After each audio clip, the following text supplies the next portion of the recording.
welcome back to the channel. Today we are going over the financing addendum. Yay, financing addendum. Okay, so if you are purchasing a property and you're using a loan, you will need this addendum. If you're using cash, you'll use what we call a 22EF or a 22 evidence of funds document, and that is different. We're not going over that in this video, but I do have a video on it. So today is just going over the financing addendum. It's very straightforward.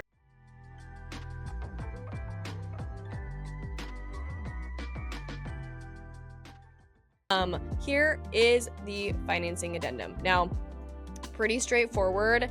Obviously we have the date of the contract, so we'll just put, let's say it's today, we're writing the contract, so you're going to write in today's date.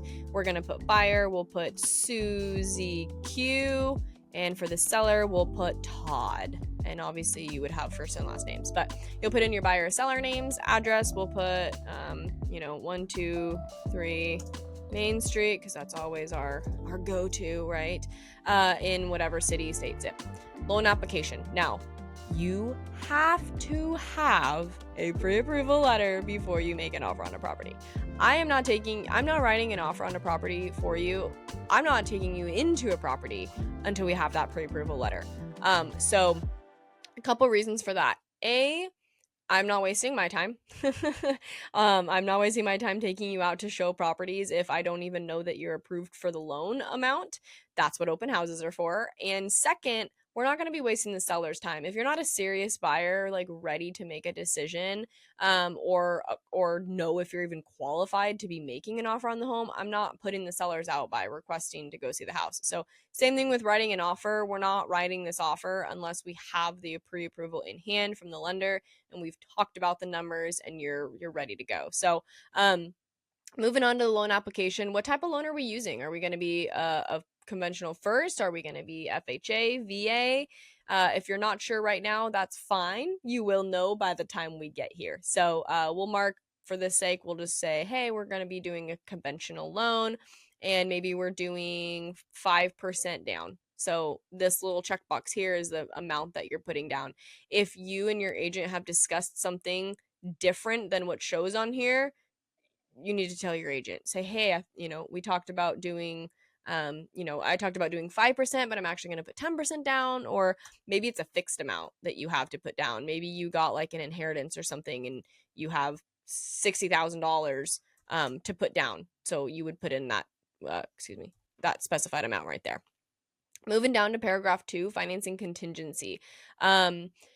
If neither of these is selected, it automatically defaults right here. You can see if neither is selected, A is the default. So we'll just go boom. Whoops, this is not working very well. Seller's notice to perform. If this is not filled in, then it's 21 days. So basically, if I'll just read the paragraph for you.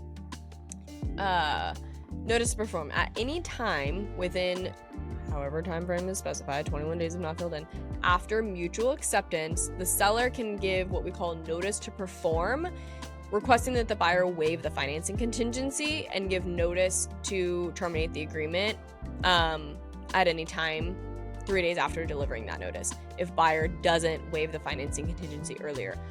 I have only ever had this happen once. I've been in the business for 6 years. I've only ever had a seller give notice for us to waive that one time. So it's not super common, and I'm going to be totally honest, 21 days is plenty of time for that unless you have a very long close. So if you're doing a standard like 30-day close, you shouldn't, in theory, have any problem waiving your financing contingency if they asked you to by 21 days. So hopefully that made sense to you. If you're confused, please follow up with me for questions. But that's what this is saying. So it's important to understand that. And then this little line 3 here, very, very, very important. By default, it will be will not, which is what you want. I always like to check it just so that it's super, super clear. But what this means is that appraisal less than sale price, if the house comes in and the appraised value is less than what we are offering for the property, that little checkbox that says will not means that you do not pay more than the value that the bank has said the home is worth. So that is your protection as a buyer. What we saw during COVID across the country was that people were saying, nah, I'll pay over the appraised value. And they were coming in with these huge lumps of sum of money, saying like, let's say a house that appraised for $400,000 and the purchase price was $500,000, and the buyers were like, yeah, I don't give a shit, I'm gonna come in with $100,000 difference in cash because I've got it, because I moved from wherever, I have the money to do it. And it fucked some stuff up, if I'm being so clear. It really did, because it messed up the comps for the homes now, right? So we saw that, oh, all these homes sold for this much, when some of those homes that sold for that much didn't actually appraise for that much money. So anyway, that's just a quick little spiel on that. And that's just a quick little thing. So very important little box to mark. Make sure that it is either not marked or marked will not. Next page, top paragraph 3. This is really the only one that we're going to get into a lot. Is this is where, if you're a buyer asking for closing costs, this is where we're putting that number in. So whatever amount you and I have discussed that we're asking for, if we're asking for anything from the seller, let's say we're asking for $10,000, that is where we are putting that in.